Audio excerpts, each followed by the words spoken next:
lot of defenses aren't really going to know what to expect of this guy because you think about Mike Tice. You remember his years in Minnesota. What did they do? They were an explosive offense. They got the ball deep. They ran the football. Robert Smith had he had a very good career playing under Mike Tice, no question about it. The Randy Moss, Chris Carter tandem, you know what they were able to do throwing the football.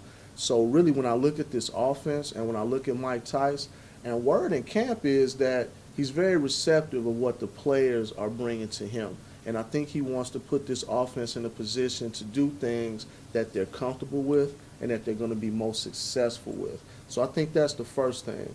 As far as what this Bears offense is going to look like, they're going to be like a hybrid mix of the 2008 Broncos when Cutler and Marshall were cutting their teeth in Denver under Shanahan.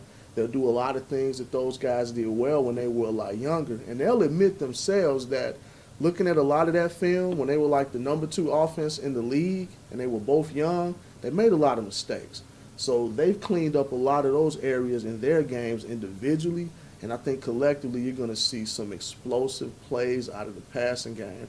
What I really like about not only what Tice brings with all his years as a coach, and he's a guy that played under Joe Gibbs, and his offensive philosophy is, kind of from that Air Coryell type deal. So he'll keep some of the Martz stuff that Cutler was comfortable with and that the Bears had success with.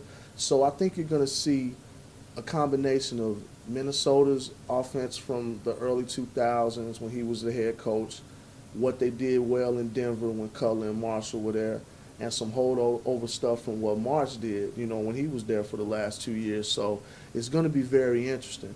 A lot of question marks are always going to be on that offensive line, especially the last couple of years or so. Definitely not a lot to write home about as far as that group is concerned.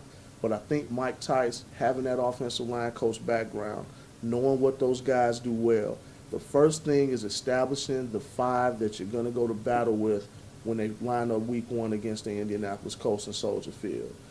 Stay away from a lot of 5- and 7-step drops where the tackle's just out there with no help. So you got your tackle out there on the island. And let's talk about this. The Bears had young tackles. You know what I mean? Last year, a rookie at right tackle in Gabe Karimi, a second-year, 7th-round draft pick playing left tackle for the first time in his life in Jamarcus Webb, professionally. And then not to mention all the other injuries on the line where they had to move guys around. So once the Bears can settle on the 5 that they're going to roll into week 1 with and stay away from a lot of things that they didn't have success with that running game that they have, that two-headed monster of Forte and Bush, oh my goodness. And not only that, you look at where the Bears kind of faltered last year. When Cutler went down, did not have an adequate backup to come in and right the ship. And that's really all they needed. Those last 6 games, if Caleb Haney could have went 500, the Bears more than likely make the playoffs ahead of Detroit. That didn't happen. Forte goes down. Barber comes in, plays pretty well.